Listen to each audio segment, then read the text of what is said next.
उज्जैन लोकायुक्त ने महिदपुर के जगोटी में पदस्थ पंचायत सचिव दिलीप शर्मा को मुख्यमंत्री आवास की किश्त खाते में डालने के नाम पर 10,000 रुपए की रिश्वत लेते रंगे हाथों गिरफ्तार किया है। आवेदक अशोक डाबी ने अपनी नानी कंचनबाई के नाम से स्वीकृत मुख्यमंत्री आवास की अगली किश्त के लिए पंचायत में आवेदन किया था, लेकिन पंचायत सचिव दिलीप शर्मा ने दूसरी किश्त डालने के नाम पर 10,000 रुपए रिश्वत की मांग की। अशोक डाबी ने इसकी शिकायत लोकायुक्त कार्यालय में की, जिसके बाद लोकायुक्त ने ट्रैप प्लान कर पंचायत सचिव को रिश्वत लेते पकड़ लिया। लोकायुक्त पुलिस अधीक्षक अनिल विश्वकर्मा के निर्देशन में की गई इस कार्रवाई में पंचायत सचिव दिलीप शर्मा को उसके घर पर 10,000 रुपए की रिश्वत लेते हुए रंगे हाथों पकड़ा गया। पकड़े जाने के बाद आरोपी दिलीप शर्मा मुंह छुपाकर बैठा रहा। लोकायुक्त ने पंचायत सचिव के खिलाफ मामला दर्ज कर आगे की कार्यवाही शुरू कर दी है। 10,000 रुपये लेकर उन्होंने क्या बोला था? बोले कि तुम्हारी किस्त डल जाएगी। कितनी राशि की? 40,000। बिना राशि से किस्त नहीं डाल रहे थे क्या वो? फोटो भेज दिए थे, आज 15 दिन हो गए थे, अभी तक किस्त नहीं डली थी। 15 दिन से चकमा दे रहे थे। हाँ। क्या कहते थे वो? बोले कि डल जाएगी। बोले पैसे दे दो पहले। बोले तुम्हारी किस्त डलवा देगी। पहले पैसे दो, जिसके बाद में आपकी राशि डलेगी। हाँ। प्रधानमंत्री आवास योजना को लेकर। हाँ। फिर आपने और कोई शिकायत की थी क्या? नहीं, वो उज्जैन शिकायत करी थी। उज्जैन के महाकाल मंदिर में 2 महिला श्रद्धालुओं के गले से सोने की चेन चोरी हो गई। महाराष्ट्र से परिवार के साथ दर्शन करने आई रंजना जगदेव के गले से गणपति मंडपम में भीड़ के बीच से गुजरते समय 2.5 तोला वजनी चेन चोरी हो गई, जिसमें पैंडल भी लगा हुआ था। इसके अलावा मुंबई की रहने वाली स्वर्णलता मंत्री के गले से पालकी गेट के पास भीड़ में अज्ञात बदमाशों ने 2 तोला वजनी चेन चोरी कर ली। महाकाल मंदिर में पूर्व भी कई बार चेन स्नैचिंग और पर्स चोरी होने की घटनाएं हो चुकी हैं। जगह जगह सीसीटीवी कैमरे लगे होने के बावजूद शातिर चोर नजर बचाकर चेन स्नैचिंग और पर्स चोरी की घटनाओं को अंजाम देते हुए पुलिस को चैलेंज दे रहे हैं। दोनों महिला श्रद्धालुओं ने मंदिर में सुरक्षा कर्मियों से चेन चोरी की शिकायत की, जिसके बाद कैमरों के फुटेज देखे गए, लेकिन कुछ सामने नहीं आ पाया। मंदिर परिसर में चेन की तलाश की गई, लेकिन कोई सफलता नहीं मिल पाई। महाकाल मंदिर में चेन चोरी की घटनाओं से सुरक्षा पर सवाल उठने लगे हैं। श्रद्धालुओं की सुरक्षा के लिए मंदिर प्रशासन और पुलिस को कड़े कदम उठाने की आवश्यकता है। मंदिर में बढ़ती भीड़ के साथ सुरक्षा व्यवस्था भी मजबूत होनी चाहिए, ताकि श्रद्धालु सुरक्षित और निश्चिंत होकर दर्शन कर सके। मंदिर प्रशासन को चाहिए कि वह सुरक्षा व्यवस्था की समीक्षा करे और आवश्यक कदम उठाए। उज्जैन में एक सनसनीखेज मामला सामने आया है, जहां 2 दोस्तों ने अपने ही दोस्त की चाकू घोंपकर हत्या कर दी। घटना पवासा थाना क्षेत्र के मारुति नंदन कॉलोनी में हुई। मृतक नवीन के दोस्त संदीप और अज्जू उसे ओमकारेश्वर मंदिर दर्शन के लिए ले जाना चाहते थे, लेकिन नवीन ने मना कर दिया। संदीप और अज्जू ने नवीन को बुलाकर दूर ले गए और चाकू से हमला कर दिया। नवीन को तत्काल अस्पताल ले जाया गया, लेकिन खून अधिक बहने से और घाव काफी अधिक होने के कारण उसकी मौत हो गई। घटना की जानकारी लगते ही थाना पवासा पुलिस मौके पर पहुंची और जांच शुरू की। सीएसपी सुमित अग्रवाल ने बताया कि मामले की जांच की जा रही है और हत्या का कारण पता लगाया जा रहा है। घटना के पहले का एक सीसीटीवी फुटेज सामने आया है, जिसमें आरोपी और मृतक दिखाई दे रहे हैं। फुटेज में देखा जा सकता है कि संदीप और अज्जू नवीन को बुलाकर ले जा रहे हैं और फिर कुछ देर बाद नवीन खून से लथपथ हालत में दिखाई देता है। पुलिस ने आरोपियों की पहचान कर ली है और उन्हें पकड़ने के लिए छापामारी शुरू कर दी है। संदीप वर्मा और अज्जू का फोन आ रहा था।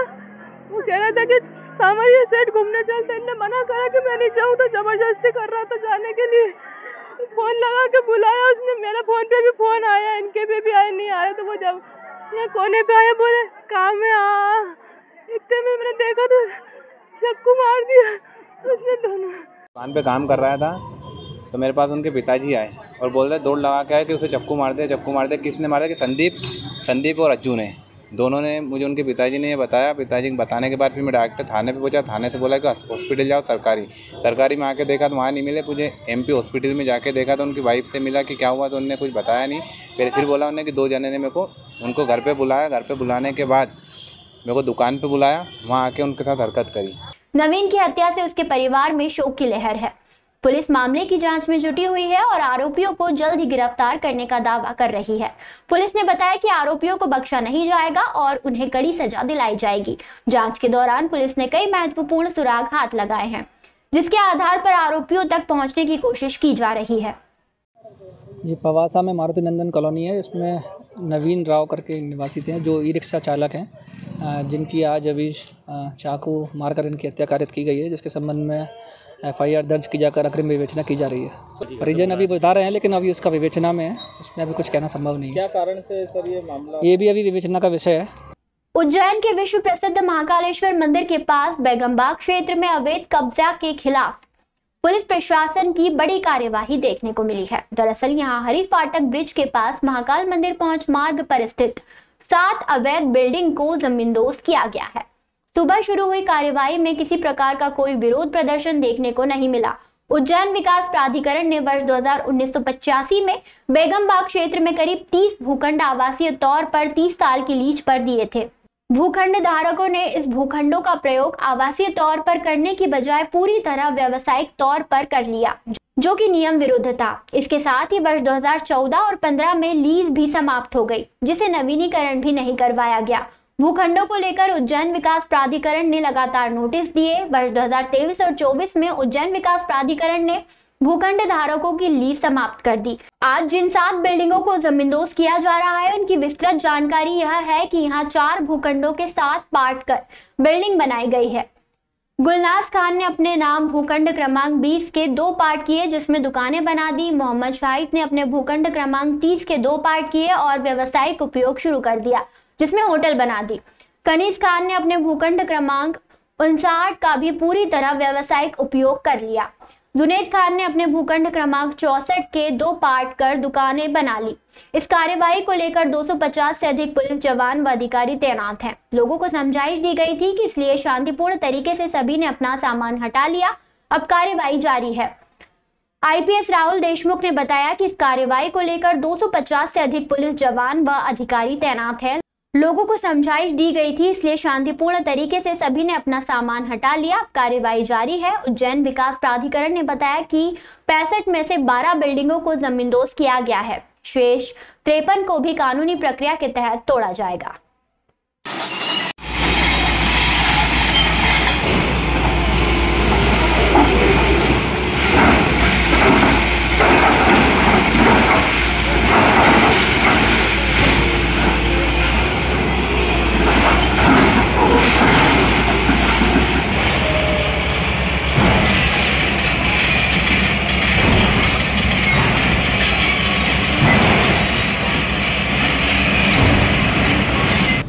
आज बेगम बाग में 4 स्पॉट्स पे 7 मकान तोड़ करके हो रहे हैं, जहाँ पे लीज का जो दिया गया उसके टर्म्स का वायलेशन हुआ है। इसके लगभग 250 से भी अधिक का पुलिस बल यहाँ पर उपस्थित है। ट्रैफिक व्यवस्था हमारी हरी फाटक पे कोर्ट मोहल्ला चौराहे पे लगाई गई है। इसके अलावा रिजर्व का बल भी हमारे पास उपस्थित है, ताकि किसी प्रकार की स्थिति रहे तो उसको मैनेज किया सके। ये जो बेगम बाग क्षेत्र है, ये एक्चुअल में 1980s में उज्जैन विकास प्राधिकरण की हरी फाटक आवासीय योजना है। इस आवासीय योजना में जो प्लॉट दिए गए थे उनका उपयोग पूर्णतः आवासीय होता। कुछ वर्ष पूर्व लगभग 10-2023 को उज्जैन विकास प्राधिकरण के द्वारा इस मेन रोड पर दोनों तरफ लगभग 28-30 ऐसी प्रॉपर्टीज है जिन्होंने ये लीज की शर्तों का उल्लंघन किया।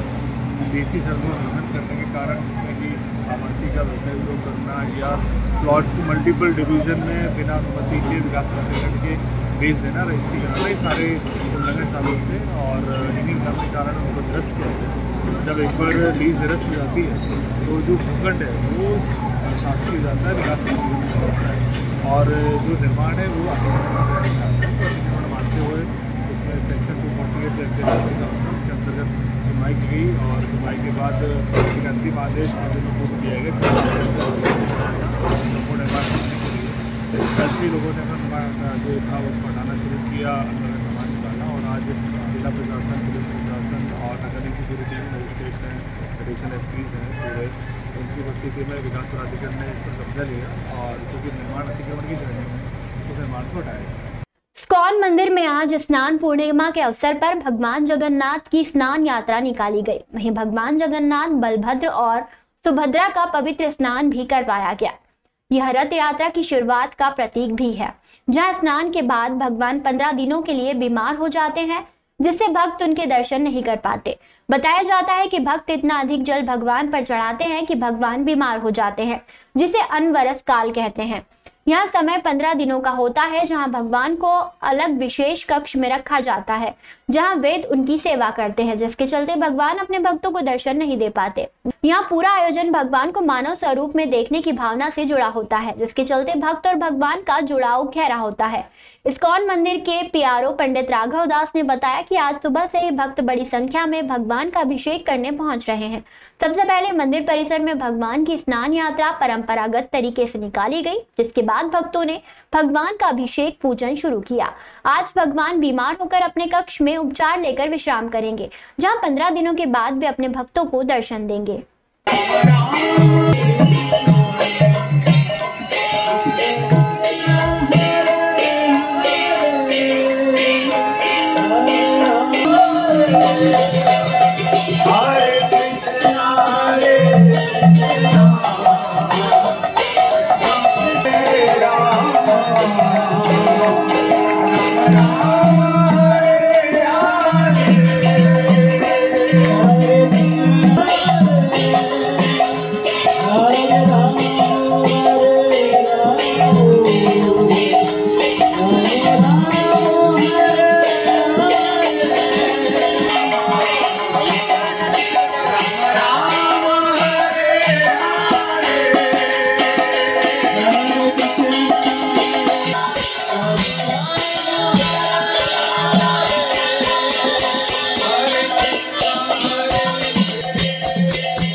भगवान जगन्नाथ जी का अभिषेक होता है, स्नान यात्रा बोलते हैं। आज के दिन स्नान होता है और आज से वो बीमार पड़ जाएंगे। इतने सब भक्त लोग स्नान कराएंगे उनको, तो आज वो बीमार पड़ जाएंगे और फिर 26 तारीख को वो दर्शन देंगे।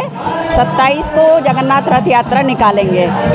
स्नान यात्रा है, यह एक परंपरा का अनुपालन है जो हमारे यहाँ पर सतयुग से चला आ रहा है।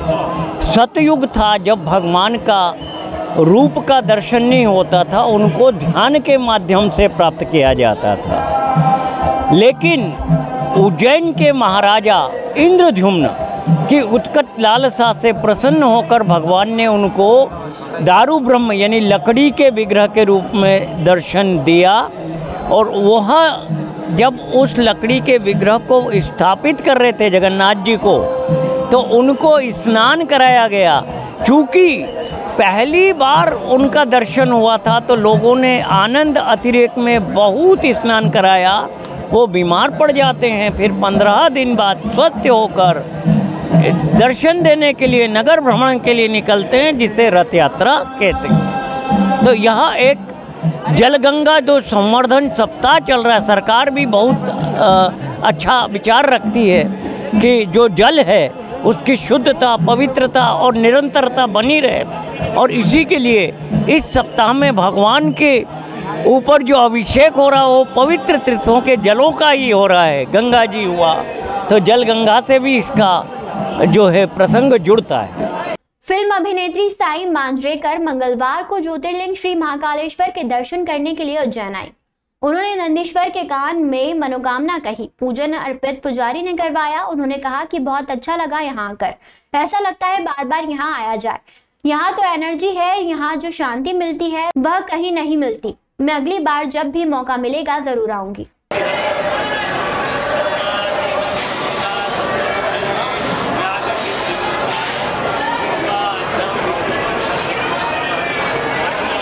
पहले तो जय महाकाल, बहुत ही अच्छा लगा यहाँ पे आके। ऐसा लगता है कि बार बार आए यहाँ पे। यहाँ पे जो पीस मिलता है, शांति मिलती है यहाँ के, वो सिर्फ यहीं पे मिल सकती है। और यहाँ पे जो एनर्जी है वो बहुत ही अच्छी है और मुझे यहाँ का दर्शन करके भी बहुत अच्छा लगा। So thank you to everyone and I will come back very very soon. कौन कौन सी नई मूवी आपके आने वाली है? नहीं, आज सिर्फ महाकाल के बारे में बात है। कुछ तो होगा। एक इंडिया हाउस नाम की फिल्म है जो आती है। कलेक्टर रोशन कुमार सिंह के द्वारा सोमवार को समयावधि पत्रों की समीक्षा बैठक ली गई। उन्होंने बैठक में एक पेड़ मां के नाम अभियान की समीक्षा के दौरान कहा कि अभियान के अंतर्गत बृहद स्तर पर पौधारोपण की कार्य योजना जिला पंचायत के द्वारा बनाई जाए। पौधों की गुणवत्ता अच्छी होने के साथ साथ रोपण के पश्चात समय समय पर फॉलो अप लिया जाए। पौधारोपण के पश्चात पौधों के बड़े होने तक उनका विशेष ध्यान रखा जाए। पंचक्रोशी यात्रा मार्ग पर पौधारोपण करें जिससे भविष्य में मार्ग पर छांव रहे और श्रद्धालुओं को यात्रा में सुगमता हो। कलेक्टर द्वारा विगत बैठक के पालन प्रतिवेदन की समीक्षा की गई। जलगंगा संवर्धन अभियान के अंतर्गत किए जा रहे कार्यों की समीक्षा के दौरान संबंधित विभागों के तहत बनाई गई कार्य योजनाओं की प्रगति के संबंध में विस्तृत रूप से चर्चा, आवश्यक दिशा निर्देश दिए गए। उद्यानिकी विभाग को शिप्रा नदी के तट पर पौधारोपण करने के लिए कार्य योजना बनाकर भोपाल प्रेषित करने के निर्देश दिए गए। साथ ही पौधे उपलब्ध कराने के लिए कहा गया। ये बहुत महत्वपूर्ण विषय है। जैसा आप बोले थे कि पंचकोशी यात्रा लगभग 120 किलोमीटर लंबी है हमारे ज़िले में और श्रद्धालु जब उसमें निकलते हैं तो अपने सर पे अपना थैला लेकर निकलते हैं और भरी धूप में चलना पड़ता है उनको, क्योंकि मार्ग लंबा है। तो हमारी कोशिश ये है कि इस मार्ग में छायादार जो अपने वृक्ष हैं वो लगाए जाएं। और अभी चूँकि मानसून का सीज़न शुरू होने वाला है तो इस मानसून में हमारी कोशिश है कि जो पूरी परिक्रमा पथ है उस पर हम लोग पौधे लगाएं, जिससे कि आने वाले वर्षों में एक छायादार माहौल रहे। जो हमारे श्रद्धालु परिक्रमा के लिए निकलें तो उनको एक अच्छा छायादार माहौल वहाँ पर मिले।